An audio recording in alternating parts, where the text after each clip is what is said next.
Working. This feels weird. Oh. Oh. Justin. Oh. It's hot. Oh. Good morning. Ding. Welcome to the 605 service to CNC Town. CNC Town. Ooh, what's a good new intro? Get a lane. Holy noise. Very nice. Just choking on this heater. Weekend? Yeah, it is. Was that an Italian restaurant hat? That is amazing. Yeah. Family pizza pasta. That is the name of the popular Italian chain near my hometown in Nebraska. Yeah. Which is crazy. So from a small country town in Tasmania where we went for one of Laura's exhibitions last year. Wow. It's great. I love it. How are you? Oh, okay. It's been a weird week. Kind of, yeah, personally. And then also, I just sent you a photo of our first attempt at cleaning out the sump of the coolant of the mill. And I don't know how these things work really, but it seems horribly designed. It's like, how like bulkheads in a ship work where they're like sectioned off to keep liquid in certain areas if it's flooded or to flood it on. It feels like that when you start to dig into it. There's like, to create structure, they cut like sections of steel and welded them in, but that keeps the liquid partially in different hidden compartments all over. So you have to like how do you clean that? Can't you just slide the whole thing out? Isn't that? We'd have to disconnect every hose, which maybe we need to do. And I mean, I built a room around it, so that's part of the problem too. But our little chip vac sucker thing is working pretty well. It's not as strong as I would hope, but I don't really know how those work either. But it's also like a third the price of the off-the-shelf kind. Sure. So what's the source of the suction in that thing? I don't know the principle. I want to say it's like Bernoulli, but that's probably not right. But it's compressed air going in, and then you twist the top of it to make it go in to suck air out of the drum, or to twist it down pushes air out of the drum, which then you can make it regurgitate. Like a Venturi. That's probably it. Yeah. That's Interesting. the one. Okay, so then that's just running off your shop air. So it is. Yeah. It is as if we had 5 machines sucking air at the same time. It is just churning the compressor, which is fine because it's like fine. It's fine with that, but it's just weird to hear it running like just all the time. Yeah. We should clap. Yeah, that photo you sent me of the tiny back corner of the mill room, like trying to schnoodle out all the junk, looks hot and sticky in there. Fitting a camera and a tripod in to try to film the process. I've got this tube that doesn't want to like rearrange it all. Ricky's holding up this weird mesh plate that's like kind of a decent. Not really. It's pretty terrible at like keeping the chips above board, and we don't know what we're doing either. So that's part of the fun. But yeah, it was fun to put it together. Like this gentleman, I don't know if he wants to be named per se, he has a username called Stumpy Nubs on Discord, helped to put together this list of parts. He kind of like figured out how he'd done one for himself, I think. And so I used that and modified some stuff. And it's really just taking a 55-gallon drum and drilling a hole in the top. And then I spent a lot of time trying to 3D print this. Still have one? Yeah. This part, I had a first PETG, but then ABS because we couldn't get the PETG to work. And I ended up putting a thread in it, which is pretty sweet. So it fits normal fittings. So you can, this is like the shower head that holds the filter bag. Okay. So that was one of the only things we really like did. But anyway, that worked amazingly so far. We haven't seen what's inside the drum, but I think it's filtering pretty well. But you're doing a straight evacuation this time, right? You're not trying to... Yeah. Just recycle exactly. the coolant. Yeah. Yeah. No, cool. and it was pretty gross. Like part of the problem is we just didn't for so long weren't running it consistently, and then weren't managing the concentration levels well, and it was just a weird. I don't know. Maybe it's not weird, but like I've never heard anybody talk about this coolant before anywhere. It's called Chevron Soluble B. And we just got it from the person that had the mill first. I don't know what their source was, but once you have it in there, we just kept running this stuff. It was weird and hard to get from this big company that like I'd buy one of these pails and they'd look at me like, why are you here? What are you doing? Why are you buying this from us? And they never, this is just a pain in the ass. So we're going to switch to something more common. Awesome. Yeah. Cool. How are things for you? It's your weekend now. Saturday morning here. Yeah. It's been a weird week here. I've been, since I was sick, actually, a couple of weeks ago, I've had 2 big weeks of work, or kind of extracurricular work. So on top of the normal working week, I've squeezed in all the stuff I was doing for my exhibition, and then that finished or installed, and then I've done a big week of extracurricular machining for Laura after hours, getting stuff ready for her exhibition. So I spent a lot of extra machine time, which is kind of fun. Kind of infuriating too, though, because I feel like I've lost my touch a little bit. So I've had these moments of like just sort of cursing and breaking tools and like feeling like I'm out of practice. Like I had those gear rings that I was machining the other day, the big those ring are crazy. gear. They came out really well. I was really happy with the tolerance, and it was good, challenging double-sided part that I hadn't done for ages, and that went pretty smoothly.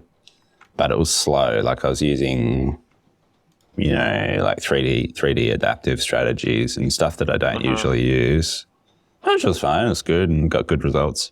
And then I moved on to some other parts that were in 30 mil acetal, and I was like, these are taking too long. I'm not going to use a 3D adaptive on this one. I'm just going to hit the top with the 2-inch facing the facer, bring it down to nominal, and then just kind of slot out the profiles and work my way through.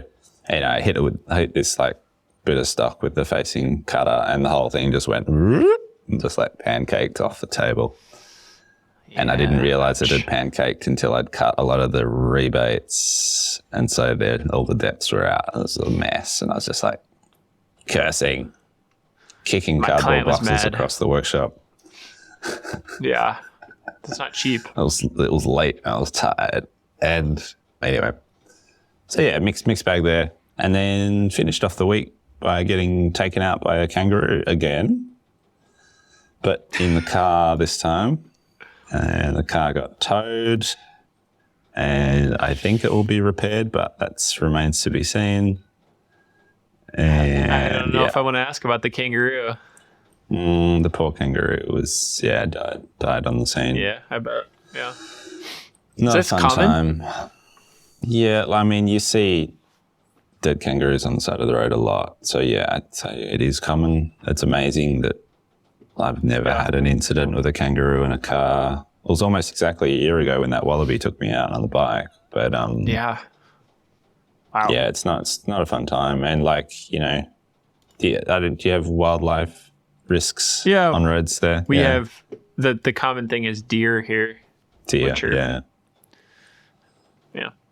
So like I've rehearsed this in my head so many times in the car. It's like, don't swerve, like stay straight and true. But then, and then in like this instant, I bloody swerved. I retched on the steering wheel and like, Anyway, no fun. Oh man, so sucks. that was an exciting end to the week. And otherwise, things are good here. Picking up. Still slow. Still slow overall, but I've been making lots of sales calls, and that's been going well. You got your gamification on point. Yeah. And they're not really sales calls. They're kind of just like relationship building calls. I'm just reaching out to people and having a chat and seeing how they're going. But it's leading to really good conversations, and that's, you know, and opportunities. So Yeah. that's been good. Right. Yeah. And the team's good. We're doing a little plotting, a little bit of a restructure at the moment, which will be announced here before this episode goes live. But I think I'll edit it out if it's not. Hold the beep down. Hold on. Sarah, I'm putting Sarah up for general manager. Okay. Switch. That's like CEO kind of thing, or what's a general manager like just for you? Just one below me. Okay. Which is kind of naturally where she's always been, but technically not. Like, so yeah, giving her a lot more responsibility for sort of the general health and well-being and profitability of the company. So yeah, that feels like a big deal in my head, but it's not really either. It's kind of like, yeah. Yeah. Mm. I would love that. It's exciting. Sounds great. Yeah. Yeah. Yeah. Cool. So nobody knows about this shit? It's a secret. Yeah. That's just Sarah and I plotting. Cool. I was going to make other jokes, but I won't. About like, oh, everybody's going to get mad now. They're going to leave because you changed general, you know. But they won't. That's good. Cool. Maybe we should just do that. We should synchronize our beeps. 1, 2, 3. That's probably easier to see on the waveform. Clap. Yeah. Yeah. Definitely. But then we can't do jazz hands and we can't miss our claps all the time. Cool. Yeah, that's so big, a lot. Big public news from you this week. Yeah. I wanted to talk about it for a while. We've chatted offline about it, but it kind of like I posted on Instagram. I wanted to share it in a more public way because it just doesn't seem like it's talked about much. And it was something that didn't feel right to talk about for the most of the time of us going through it. But for the last almost 4 years, my wife, Erin, and I have been trying to have a baby. And that has gone not well for genetic reasons, actually, which is pretty interesting that we didn't know was an issue when we set out for this. We had a pregnancy that didn't last too long in 2019. And then we had, through the whole pandemic, we were doing fertility treatments and it was really hard. It definitely extended our form of isolation because the fertility requirements basically were like, if you get COVID, it sets you back a whole period of time and it was expensive. And so we were hiding out while our friends were getting back together and it made it even more kind of difficult. But the really amazing news for us is that we are pregnant. We had never gotten this far. And I just think it's often not talked about with men, especially. And the joke I had with you is I see, not that this is wrong, but for me, it's not how I wanted to talk about it. Was like, you see like a person that, like a guy that you follow on Instagram and they'll be like, oh, look what came this week. And it's like a photo of their baby. And that's the only time you ever see any of that part of life. And I don't think, I'm not going to turn this podcast into like talking about pregnancy and babies, but it was just really hard. And I think a lot of what we talk about is like our struggles here and to not talk about it. I've had a lot of people reach out because we posted about it on Instagram and I put it on the CNC account and I had people reach out and say, thanks for posting this. And that's kind of what I was hoping was somebody out there was like also going through it and didn't know how to talk about it too. So yeah. I don't know what the stats are, but I feel like it's so common and it gets talked about so little and often well after the fact. Which is, understandable, but yeah, I feel like it's an important thing if you can to talk about it. So yeah, good on you guys for putting it out there. I think it's good for people to have that story shared. I hope so. I had a relative when I was a kid, a closer relative that had, like, we went through in vitro fertilization, IVF, and that seems strange when that relative went through it when I was in my early teens. And part of it, I never had the concept that this would be a thing for me and my wife. So I think it just helps to not be as much of a shock, maybe, for some people to hopefully have heard it here, maybe. I don't know. But there was a lot of people that even listened to this podcast that reached out and had issues and similarly didn't know how to talk about it or didn't want to. And again, it's like I did notice there was a decent drop in followers on Instagram, which was interesting too. And I was like, all right, that's fine. See ya. Like, I'm not going to sit here and keep posting about babies on my CNC account, but like, whatever. Like, it's just that people don't want to deal with the thoughts of it too. And I get that. There's some things I don't want to see for whatever reason. So it's just interesting. It's interesting, isn't it? Yeah, it's good. It's a good, probably a good little cleanup of the account too, because I don't know, like someone that unfollows that quickly for a single, I don't know, I feel like they're probably not going to be there in a very supportive way if that's how quickly they're going to smash the unfollow button. So it's probably a good little tidy up.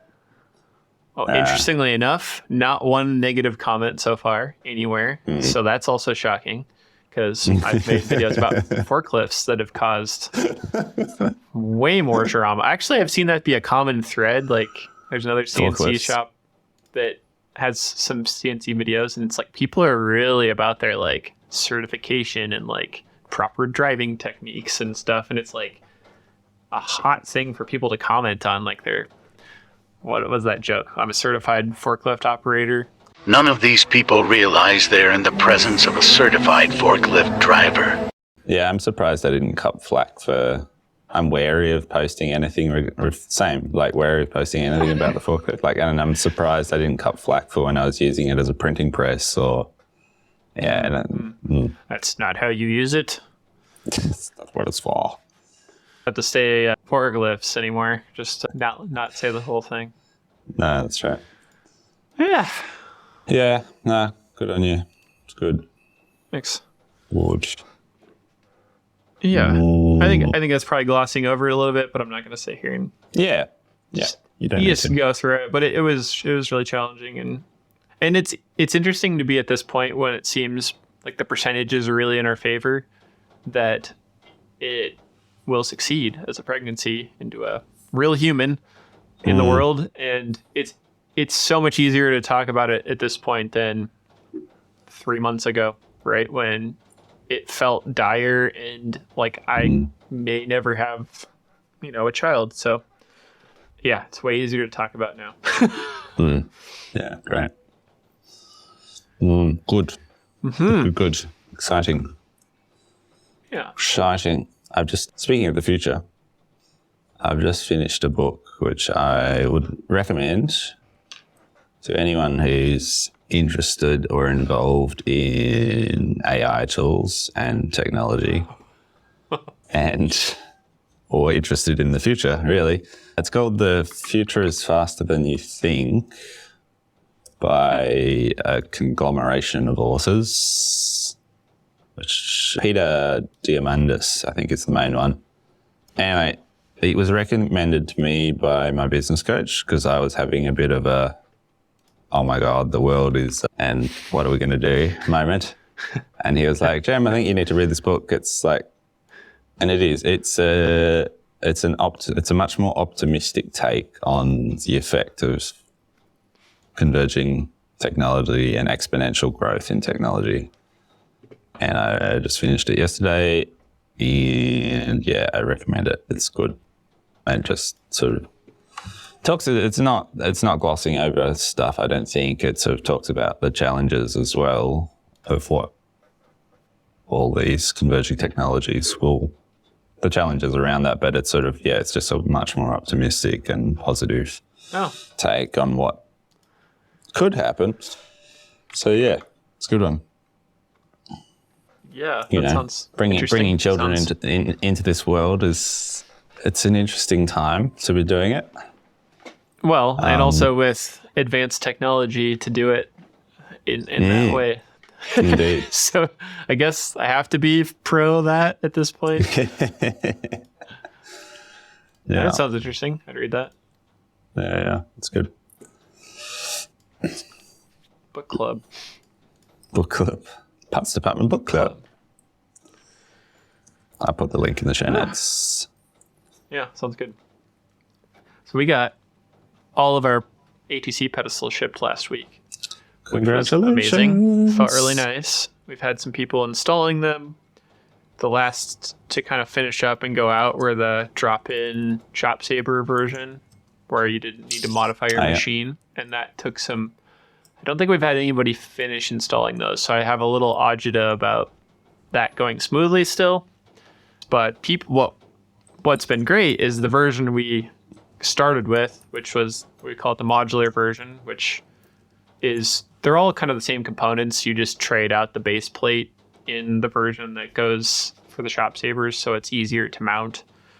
And in the version that's kind of more standard and agnostic to machines, you make a mounting system with files we provide.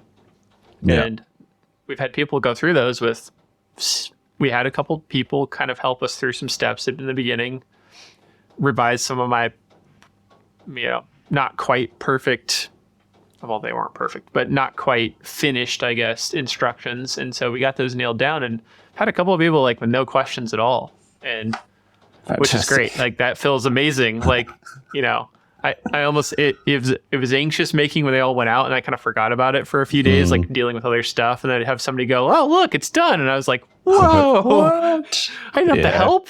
That's so cool. So that's been really cool. As well. Seeing your positive, like, install reviews, I was like, yes.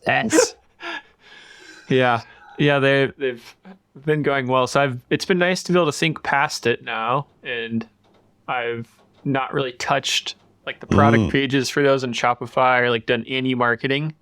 And so we've, sent out some emails and I've revamped mainly the back end of Shopify to clean up. Like I remember telling you at one point we were breaking the limit of how many variations there could be for a product at one point with that in Shopify. And I had to find other ways to do it, which made it really hard to revise. So like if we change hardware, it bundles it all together to go on the packaging slip, but it was all wrong by the time we went to ship from the pre-orders. So it was like useless instead of being perfectly exactly what to put in the box. So now it's all fixed and there's only 19 options and I've changed it so it's like less about Chop Saber, because then we immediately had somebody order for an Avid machine without any prompting. And so that feels like a good...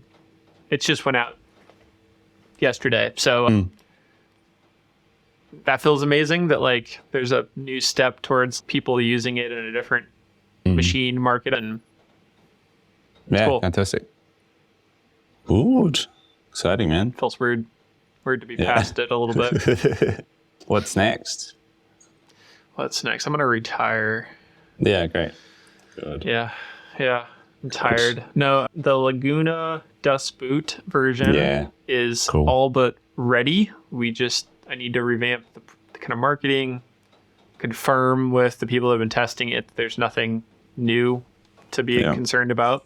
But all reports I've had from people that have been trying it out this is so much better. So it's kind of what you want to see. And it seems like maybe they were almost as bad as the Chop Saber problem in some ways, and I have to share with you sometime what this thing looks like before.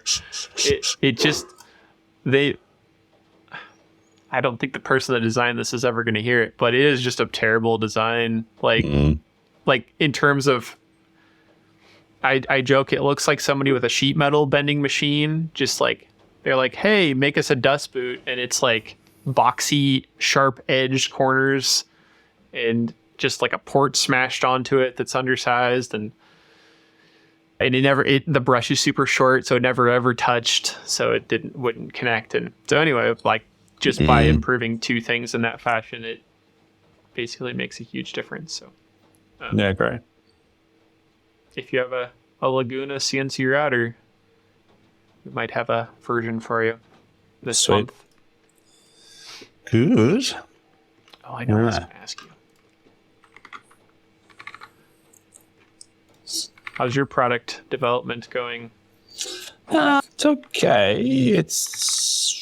It's benefiting from some focus. Like, I think I've spoken here about sort of refining what our ideal job is, what our ideal sort of target market is and stuff like that. And so that's been applied to our product development list as well. So like when Josh and I try and catch up every week for a meeting, because he helps me sort of keep these projects moving along in the Fusion side of things. And it's meant that we sort of triaged out.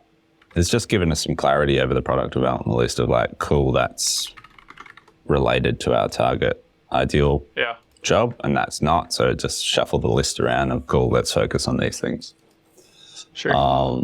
But so it's been positive, but generally speaking, it's moving pretty slowly. And just like, for instance, the kidder drawers, which the drawers for the kidder parts, which just plug and play and drop in anywhere. Mm-hmm. We've created them. We've made about 10 of them, and they've ended up getting shipped in custom orders to customers.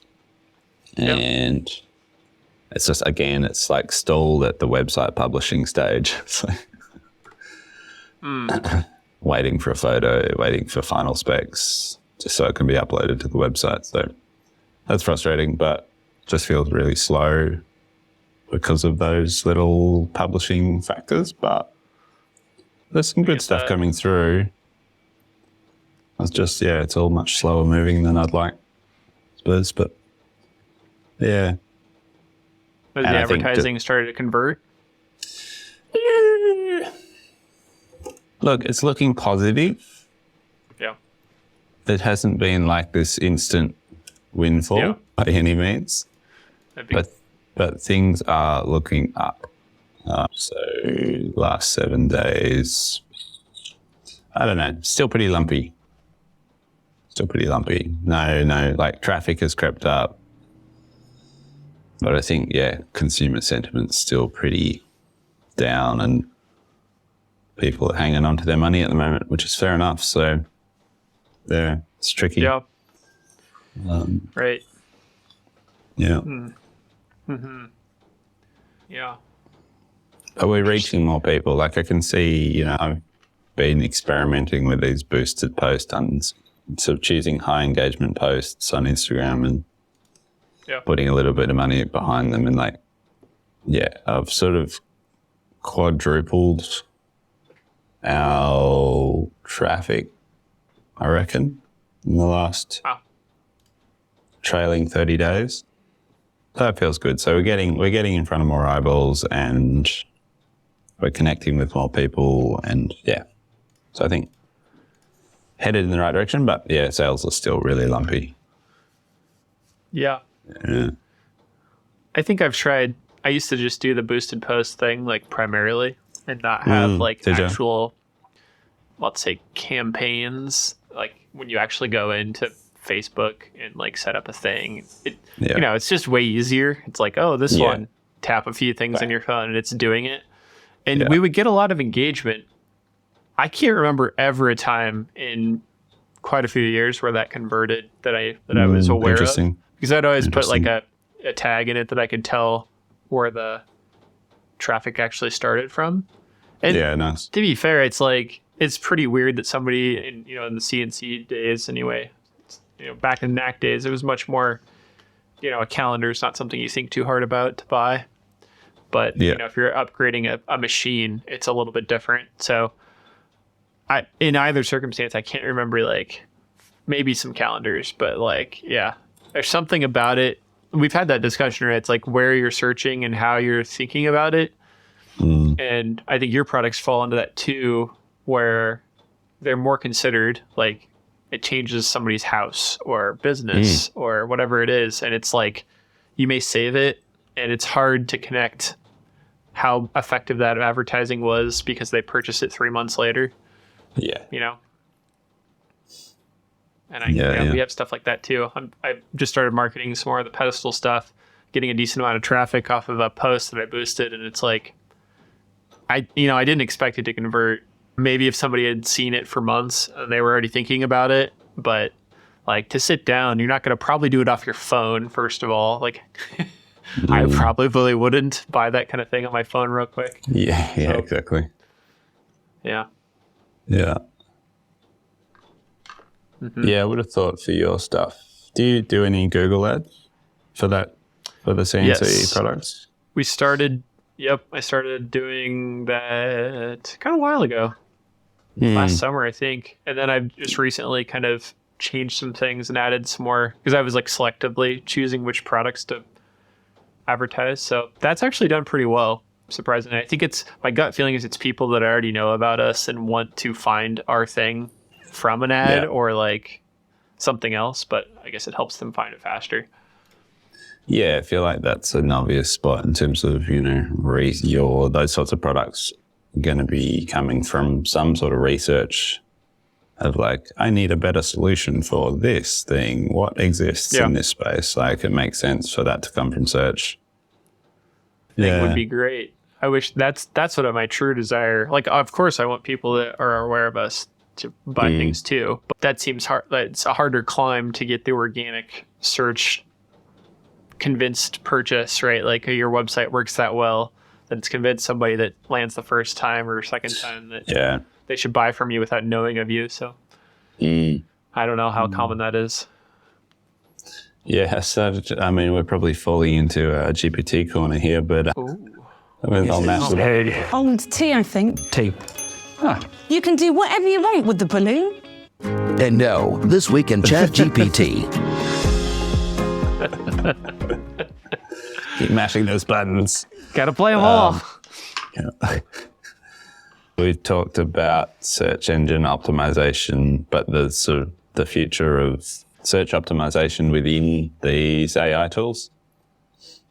It's interesting sort of area of like, obviously we're not there yet, but like the more and more, my Google habits have changed since I've been a GPT user. And so how do you ensure that your business or service starts to show up within the context of a large language model? I think that's a super interesting area for the future in terms of how we continue to get in front of customers. And I have no concept of what that even looks like at this stage, but it's an interesting thing to ponder.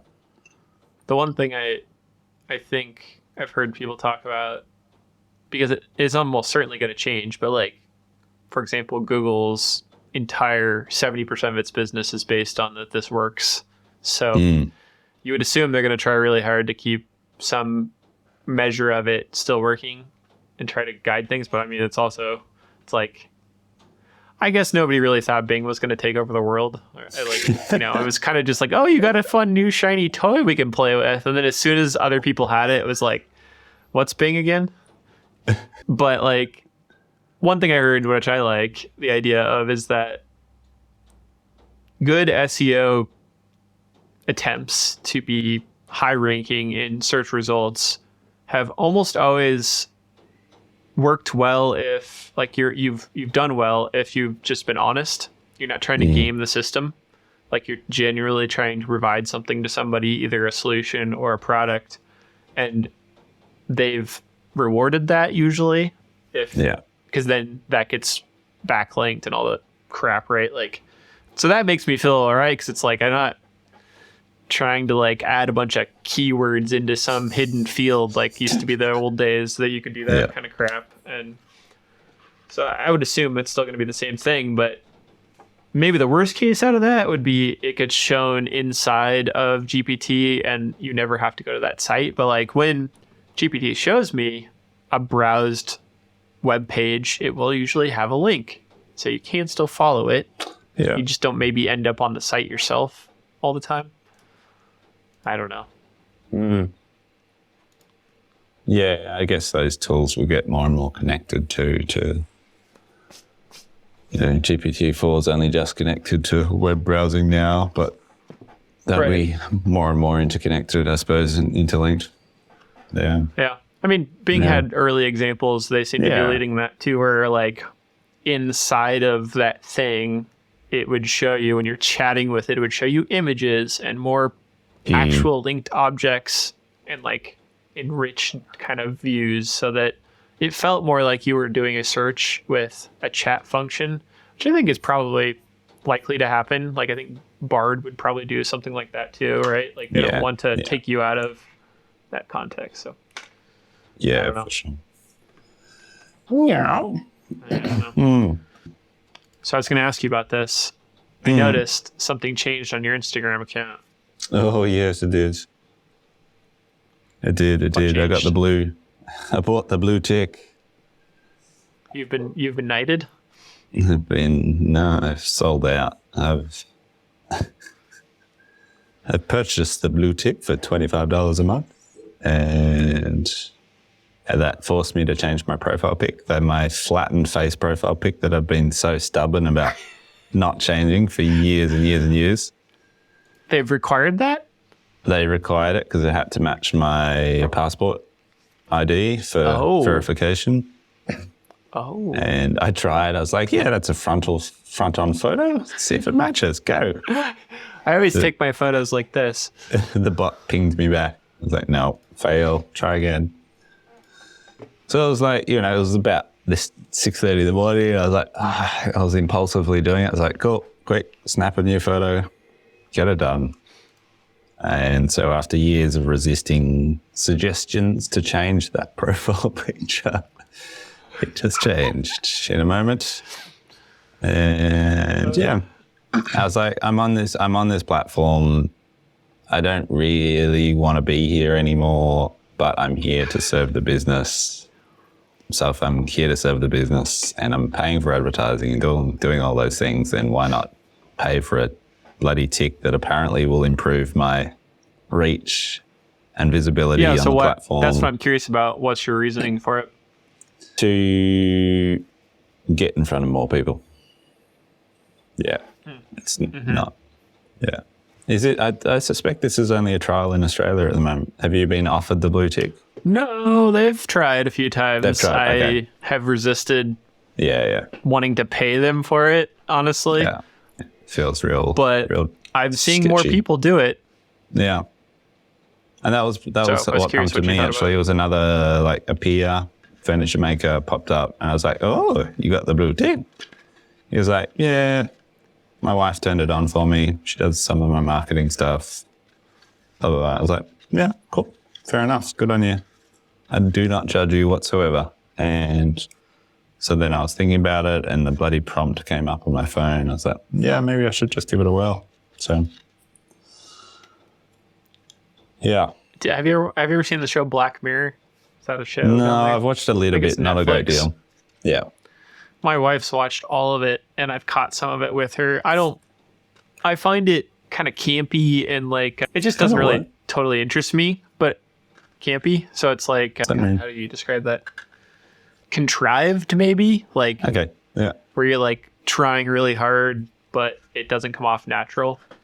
I feel like some of the, especially the earlier seasons were really that. It just didn't feel like a good show to watch necessarily, but the concepts have always been really interesting. And some of that stuff, right? It's like we're in this world. One I remember watching most of was a rating system where you were always, it was almost like a cast of classes of humans, right? But it was all based on your review rating. So you were like a Yelp review of a person. And there's just so many of these things in the world now. I'm not judging you. I'm still considering it myself. I'm just saying it feels like we're moving so much further towards the Black Mirror world, all the time, right? Like we're paying to be on like things like that. And I get it. I'll probably do the same, but just interesting to think about. Social scorecard. Yeah. Yeah.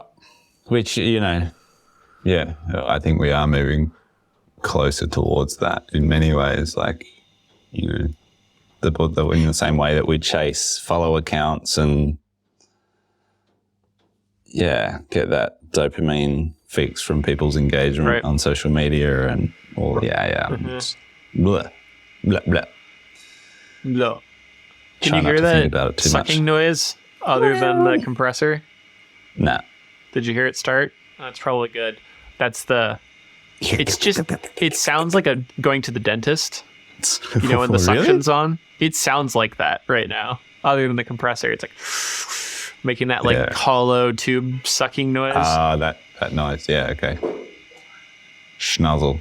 Yeah. Awesome. I'm really hungry for some reason. I don't know why. It's the end of the week. It's weird.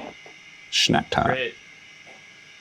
Snack time. Yeah, we're gonna have a little happy hour. Yeah, Need nice. to get out of this. It's nice and sunny. What else? I've seen some really cool stuff for Fusion that's coming out, but we can't really talk about it. We talk about the fruit-based update, or not yet? Don't spill the beans. Fruit-based update's a good tick though. That's everybody knows that's coming, and they don't usually really tell anything about timelines because of some thing they always call the. They have a phrase for it.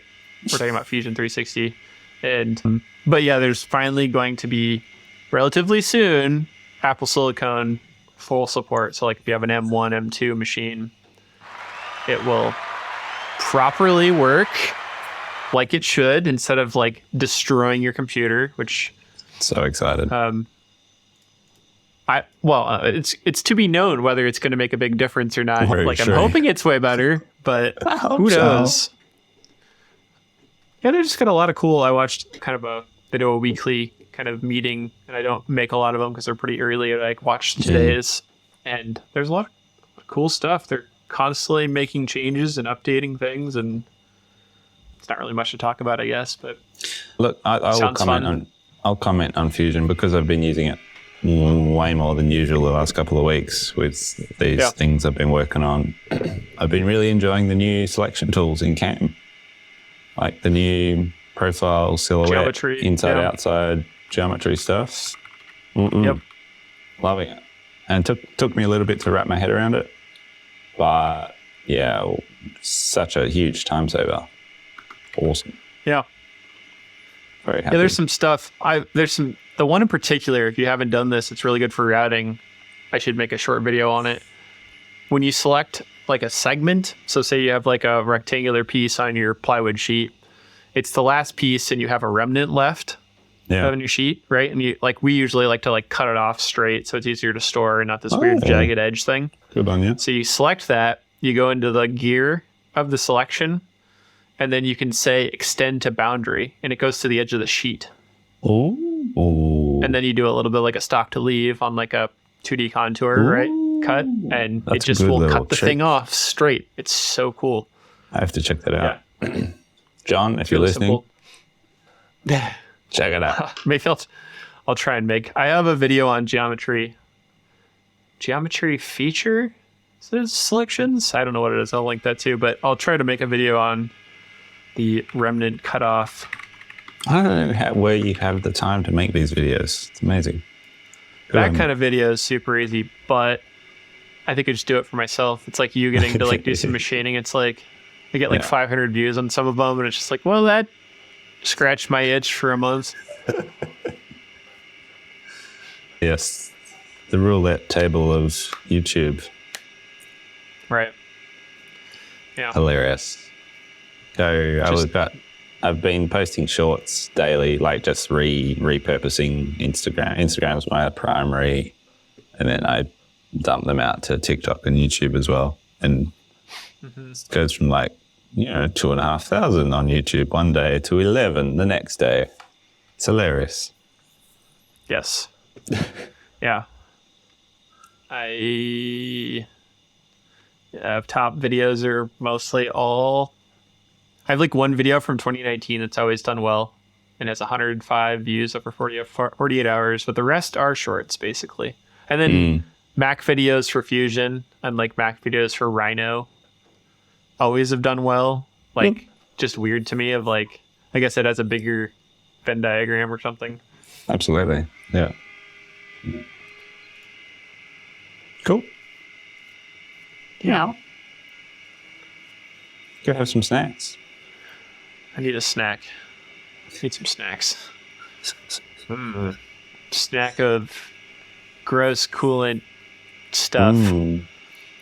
The real question is like, when you're changing coolant, I understand like the goal is to get all the old crap out, and it's like, how much old crap are you really going to sit there and scrub before you put the new stuff in? And obviously it's going to affect your new coolant. Like, how far down in there are you going to reach? And like, I don't know. I don't really know how to do any of it either. So it's like, hopefully we do it well enough and we don't have bad coolant in 3 months. I don't know. Yeah. Yeah. Well, I'm sure it'll be better than what you had. Hopefully. Better be. I hope it's a better color. I always have friends that are like not related to CNC stuff, and I'll post a video and they're like, God, that's a huge waste of milk. You know, like it's just this is like kind of like almost too opaque white color. And then I see people that have like really clear, like very lightly white coolant. I'm like, I want that. That looks so much better than my like yellow milk. What is wrong with mine? Blah. Yep. Blah. Cool. Yes. Cool. Cool. Have a good weekend. Yep.